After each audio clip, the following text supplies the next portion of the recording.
محترم ناظرین، اس سے پہلے جو میں نے ویڈیو بنائی تھی کہ ذلیل رافضی نے اسلام کو چھوڑا ہے یا پھر اسلام نے اسے باہر نکالا ہے، تو اس ویڈیو میں کمنٹ باکس میں ایک کرم فرما نے کوسچن کیا تھا۔ آج کی اس ویڈیو میں اسی کوسچن کا آنسر ہے۔ فیض کا دریا بہے اور علم کی موجیں اٹھیں، حکمتیں جاری ہوں یہاں سے آبشاروں کی طرح۔ اس سوال کا خلاصہ یہ تھا کہ ذلیل رافضی کے اسلام سے خارج ہونے کا اصل سبب کیا ہے۔ ویسے تو ذلیل رافضی کے بہت سے جرائم ہیں جن کی وجہ سے وہ اسلام سے خارج ہوتا ہے، لیکن جو سب سے اہم وجہ ہے وہ دو وجہ ہیں۔ ایک تو یہ کہ اس نے پیغمبر اسلام کی شان میں گستاخی کی اور گستاخی سے پر ایک کتاب لکھی، اور دوسری وجہ یہ بنی اس کے اسلام کے خارج ہونے کی کہ اس نے اللہ رب العزت کے قرآن کو جھٹلایا اور اس کی تکذیب کی اور اس کو بدلنے کی بات کی۔ تو یہ دو اہم وجہ ہے جس کی بنیاد پر وہ اسلام سے خارج ہوتا ہے، اور اس کی مثال بھی موجود ہے۔ مثلا بخاری شریف کتاب المناقب میں حضرت انس رضی اللہ تعالیٰ عنہ سے مروی ہے، یہ بخاری شریف قرآن کریم کے بعد سب سے افضل کتاب مانی جاتی ہے۔ جیسے قرآن میں اللہ رب العزت کا کلام موجود ہے، ایسے ہی بخاری شریف میں نبی کریم صلی اللہ تعالیٰ علیہ وسلم کی حدیث پاک موجود ہے۔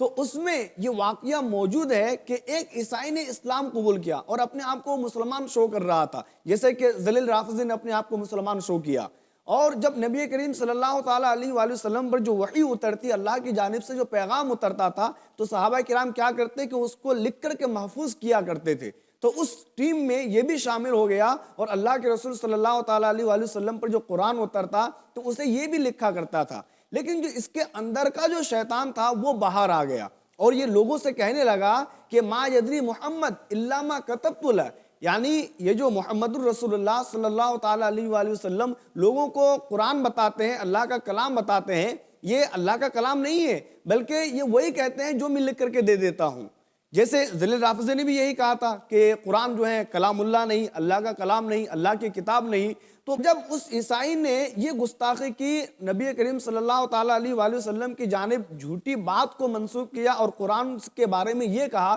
کہ یہ اللہ کی کتاب نہیں، تو رب تبارک و تعالیٰ کی جانب سے جو سب سے بڑی مار پڑی، سب سے پہلی مار پڑی، وہ یہ کہ وہ اس اپنی حرکت کی وجہ سے اسلام سے خارج ہو گیا۔ تو جب وہ مر گیا تو عیسائیوں نے مل کر اسے دفن کر دیا، اور دفن کرنے کے بعد جب اگلی صبح کو دیکھتا ہے تو لاش قبر میں موجود نہیں ہے، بلکہ وہ لاش زمین پر پڑی ہے۔ یعنی زمین نے اس بدذات کو قبول کرنے سے انکار کر دیا جس نے قرآن کریم کے شان میں گستاخی کی، نبی کریم صلی اللہ تعالیٰ علیہ وآلہ وسلم کی شان میں گستاخی کی۔ تو عیسائیوں کو چاہیے تھا کہ وہ عبرت حاصل کرتے، لیکن انہوں نے یہ سوچ کر کے اس بات کو ٹال دیا کہ محمد صلی اللہ تعالیٰ علیہ وآلہ وسلم اور آپ کے اصحاب رضی اللہ تعالیٰ عنہ مجمعین نے یہ کام کیا کہ اس کو قبر سے نکال کر کے باہر کر دیا۔ تو اگلے دن اس نے اور گہری قبر کھودی اور اس کو دفنا دیا، لیکن پھر جب وہ دیکھتے ہیں کہ وہ لاش وہ قبر میں موجود نہیں ہے، بلکہ وہ لاش جو ہے زمین پر پڑی ہوئی ہے، تو پھر ان لوگوں نے پھر یہ سوچ کر کے ٹالنے کی کوشش کی کہ یہ محمد الرسول اللہ صلی اللہ تعالیٰ علیہ وآلہ وسلم اور آپ کے اصحاب کا کام ہے۔